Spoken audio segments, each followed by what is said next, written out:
This is the first in a series of videos about fear, because I'm going out to face mine. The more we try to shut it out externally, it will make a home inside. The more security conscious we become and keep trying to plug all the little holes in the walls that we've put up between ourselves and outside threats, the more we cultivate a fear mindset and arrange all our actions to appease fear, we become its servant. And once inside, it slowly begins to stifle our life and our natural instincts to the point where we daren't even think about what we want to do. We've so many fears to face that it's just better to never think about anything that you might want to do.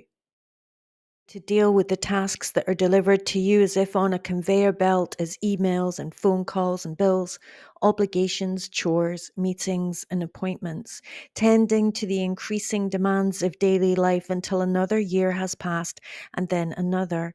And now you might find your hair is grey and your face is lined, and you have so reduced the desiring, eager, unafraid person that you once were that you may no longer even believe that he or she existed.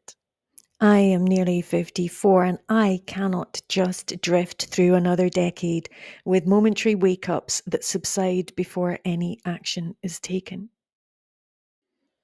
I chose this image to represent me because I know very well that all of that accumulation of layers of lived experiences was put between me and this fundamental truth that I've forgotten is comforting, because it means that I don't ever really need to become anything.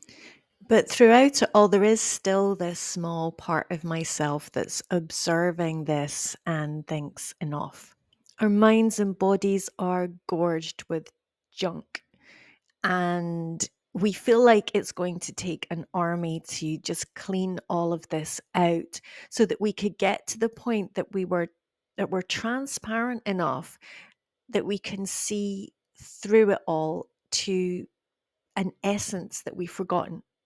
And just like in the film Spirited Away, it's the smallest and weakest and least experienced that helps the most bloated, deformed, and weighed down spirit. And I've experienced it before when I faced a fear, when I've let a truth come in and change my heart.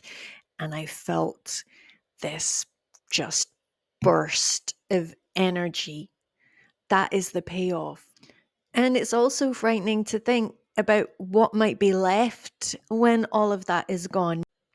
But it is also a jubilation, a return of energy and power, because when you're aligned and not fragmented, when you've looked inside and seen it all and are no longer hiding your gaze from yourself, there's so much power that can then carry you forward in life. Many would say that the fear of death is the most primal fear, the one that all others cascade out of down into the lower planes. But my working hypothesis is that the real fear is truth and what is behind the mask that we've made for ourselves. I watched a Caroline Myss video today in which she talked about illness and confusion as being the result of blocking, distorting, and bargaining with a truth that has come into your soul and that you have refused to see.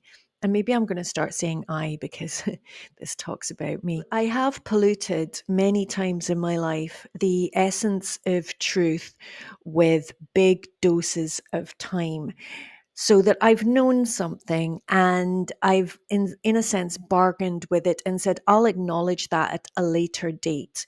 I will deal with that a year from now or 5 years from now, because at the moment I'm afraid of the pain and the discomfort that I'm going to feel, and I lack faith in myself and I don't think I'm going to be able to handle it. So I'm going to put that on the long finger. And from that moment forth, you're out of alignment with the truth, and everything becomes more difficult. And the price that you pay, I paid for postponing a truth, was years of living out disconnected from my own self. I mean, truth can be only postponed, not eradicated. We can muddy the waters the way the tobacco industry did by saying, well, it's not every study, and some studies suggest, and the way that all the propagandists are doing today. And when you can't suppress a truth, what you can do is just confuse the hell out of yourself by flooding your mind with 1,000 competing versions of the same tale. And I get lost in feverish, non-stop analysis and getting tired. I just give up. A dispersed and scattered spirit cannot uncover the truth and live it. The truth is there, though, persistent as the earth beneath our feet in the music of the spheres. When I'm afraid of the great lies of our period that are making enemies of each other, and I see how ambitious they are, the people behind this, perhaps the most ambitious ever in history, I remind myself that there is natural law and that these plans, these ideas, all this muddying, it cannot endure. And it will collapse under its own weight. Only thing I can think to do is to remove my vital energy from it, from the field, and just sit in the soul. In my case, the truth has mostly been shattering. When I've finally opened up and allowed in knowledge that this relationship is over, or I'm not doing what I was meant to be doing, it kills you.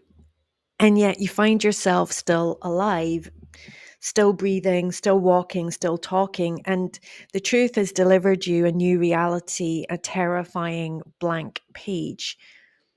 And where there might be the occasional instruction like leave, or sit down and write, or go to this place, or just wait now. And when you try and question your soul and say, well, how long will I have to stay here? Or why am I doing this? And what about that? The soul doesn't answer. And you have to trust. So I'm going to end this short chapter on fear and that primal fear of truth with a quote that I love by the children's author Alan Garner. And he said, "The hills will outlast the walls." Thank you for listening.